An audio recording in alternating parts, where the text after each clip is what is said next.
오늘 우리가 함께 묵상할 말씀은 시편 35편 1절에서 10절까지의 말씀입니다. 시편 35편 1절에서 10절까지의 말씀입니다. 주님, 나와 다투는 자와 다투시고 나와 싸우는 자와 싸워 주십시오. 큰 방패와 작은 방패를 잡으시고 일어나 나를 도와주십시오. 창과 단창을 뽑으셔서 나를 추격하는 자들을 막아주시고 나에게는 내가 너를 구원하겠다 하고 말씀하여 주십시오. 내 목숨 노리는 자들을 부끄러워 무색해 하시고 나를 해치려는 자들도 뒤로 물러나 수치를 당하게 하여 주십시오.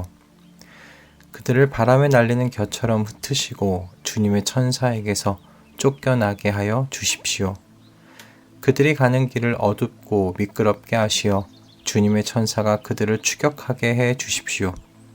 몰래 그물을 치고 구덩이를 파며 이유 없이 내 생명을 빼앗으려는 저 사람들에게 멸망이 순식간에 닥치게 하시고 자기가 친 그물에 자기가 걸려서 스스로 멸망하게 해 주십시오. 그때에 내 영혼이 주님을 기뻐하며 주님의 구원을 크게 즐거워할 것이다. 주님과 같은 분이 누굽니까? 주님은 약한 사람을 강한 자에게서 건지시며 가난한 사람과 억압을 받는 사람을 약탈하는 자들에게서 건지십니다. 이것은 나의 뼛속에서 나오는 고백입니다. 아멘. 오늘 본문 말씀을 묵상할 때 그 청년 시절에 들었던 김동호 목사님의 예화 한 가지가 떠올랐습니다.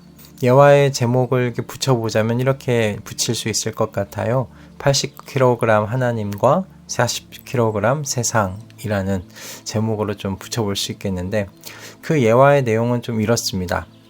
어느 날 막내 아들이 울면서 집에 들어오더니 아빠 손을 잡고 집 밖으로 끌고 나가더라는 겁니다. 막내 아들이 이끄는 대로 한번 따라가 봤더니 그곳에 누가 있었냐면 초등학생 고학년 형들이 놀고 있더라는 거예요.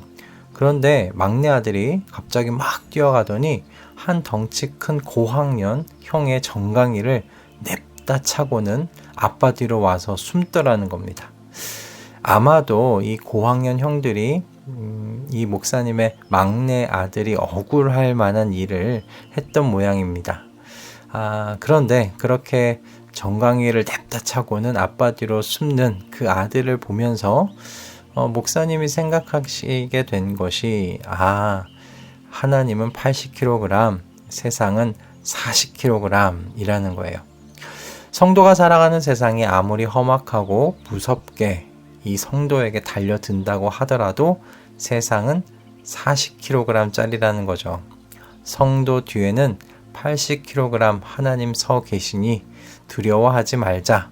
우리 이렇게 든든한 의지할 백이 있으니까 담대하게 용기와 희망을 가지고 세상에 맞서자 라는 그런 말씀이었습니다. 오늘 말씀 묵상하면서 청년 때 들었던 그 예화가 그리고 그 말씀이 떠올랐어요.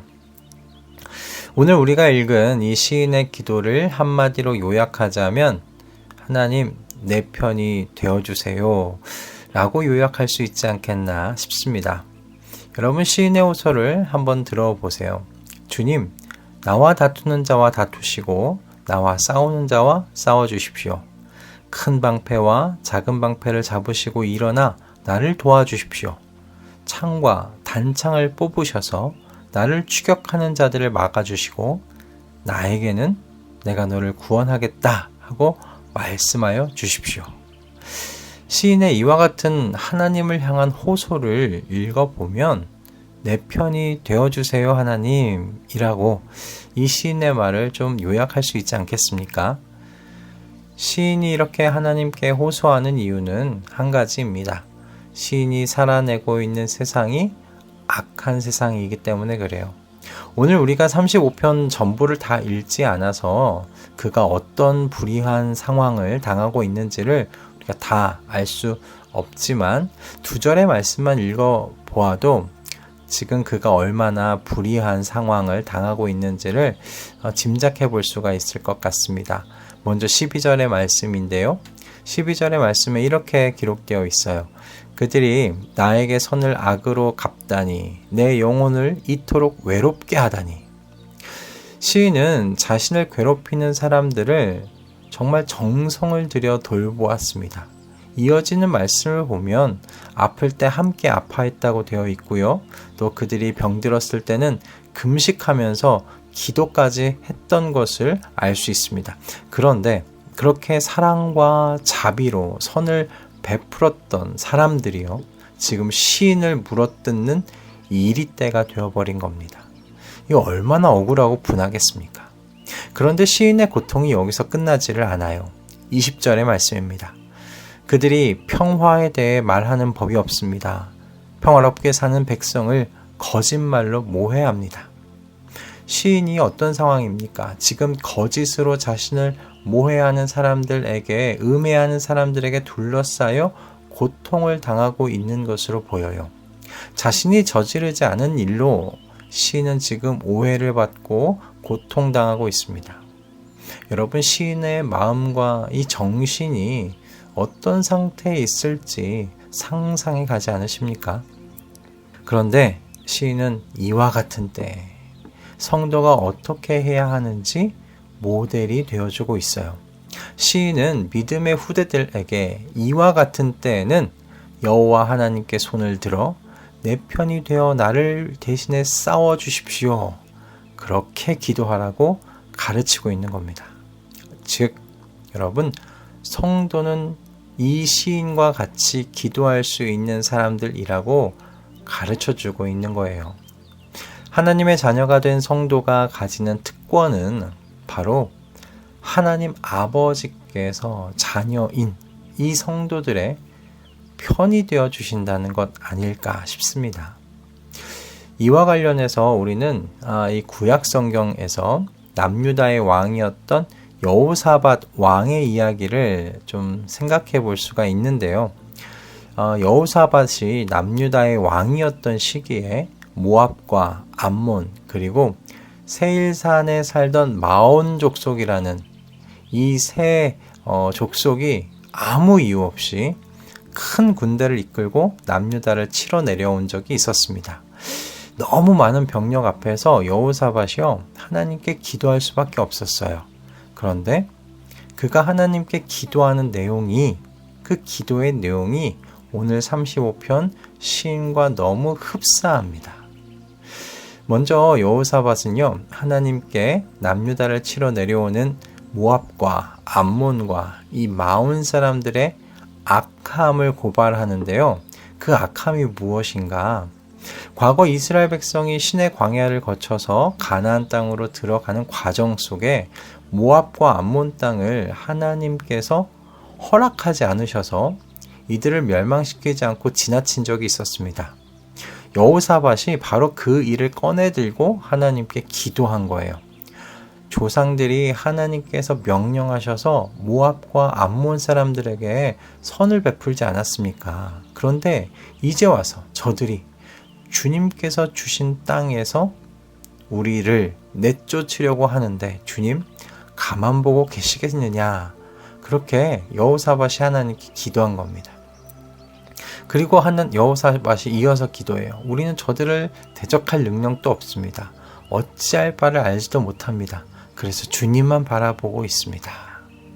그러자 하나님께서 어떻게 하셨을까요? 여호사밧에게 한 레위인을 통해서 이렇게 말씀하셨습니다. 이 전쟁 여호와 하나님이 내가 맡아서 하니까 이 전쟁에서 이스라엘 싸울 것 없다, 그렇게 말씀하십니다. 그래서 여호사밧이 한 것은 무엇이냐면 군인을 앞세운 것이 아니고요, 레위 사람들을 진 앞에 세우고 하나님을 향한 찬양만 합니다. 전쟁에서 하나님을 향해 찬양하는 레위인들을 앞세웠어요. 그런데 하나님께서 정말 신비한 방법으로요, 모압과 암몬과 이 마온 사람들이 서로를 쳐서 죽이도록 하심으로 이 여호사밧과 이스라엘을 구원하십니다. 역대하 20장에 기록된 이 여호사밧의 기도, 여러분 오늘 저희가 함께 읽었던, 그리고 함께 잠시 생각해 봤던 시편 35편의 시인의 이 기도를 충분히 떠올리게 만드는 기도 아닙니까? 우리는 오늘 시인과 여호사밧 왕을 통해서 한 가지를 분명히 마음 가운데 새겨둘 필요가 있습니다. 무엇이냐면 성도는요, 자녀의 편에 서시는 하나님 아버지를 모시고 사는 사람들이다 라는 여러분 그 사실입니다. 성도는 시인의 고백과 같이 세상 속에서 선을 악으로 갚는 사람들 만날 수 있어요. 자신의 유익을 위해서라면 거짓말로 우리를 모함하고 충분히 해할 수 있는 사람들을 언제든지 만날 수 있습니다. 그러나 성도가 이와 같은 악으로 가득한 세상을 살아감에 있어 희망과 담대함을 잃지 않고 유지할 수 있어요? 어떤 이유에서입니까? 바로 나의 편이 되어주시는 하나님을 아버지로 모시고 살기 때문입니다. 여러분, 오늘도 우리는 어떤 일이 우리에게 벌어질지 모르는 선과 악이 공존하는 그 세상 속으로 나아갑니다. 그래서 성도는 아무 이유 없이 잘못도 없이 악한 자들을 통해서 고난과 고통 당할 수 있습니다. 바로 그때 여러분, 시인과 같이 나와 다투는 자와 다투시고 내가 싸우는 자와 싸워달라고 하나님 아버지께 기도할 수 있음을 잊지 마시길 바랍니다. 성도는 이 모든 세상을 창조하시고 공의와 정의로 판결하시는 하나님께서 편이 되어주시는 사람들입니다. 그러니 모든 상황 속에서 담대함 잃지 마시며 모든 순간에 희망을 갖고 오늘도 우리에게 주어진 하루를 살아내시는 저와 여러분 다 되실 수 있기를 주님의 이름으로 축복합니다. 기도하겠습니다. 오늘도 우리에게 말씀의 은혜를 주신 하나님께 감사드립니다. 주님, 성도가 사는 세상은 자신들의 유익을 위해서 선으로 대해준 사람들에게 악으로 갚을 수 있는 곳입니다. 주님, 혹 우리가 시인이 당한 것과 같은 악을 당할 때에 주님의 자녀들의 편이 되어 주시옵소서. 주님의 자녀들이 다투는 자와 주님 다투어 주시고 주님의 자녀들이 싸우는 자와 주님 싸워 주시옵소서. 그래서 주님의 자녀들이 이 세상 속에서 담대함을 잃지 않고 살아가게 하시고 모든 순간에 소망과 희망을 놓지 않고 주님이 주신 하루하루를 살아내도록 인도하여 주시옵소서. 오늘도 우리에게 주신 말씀에 감사드리오며 우리 주 예수 그리스도의 이름으로 기도드립니다. 아멘.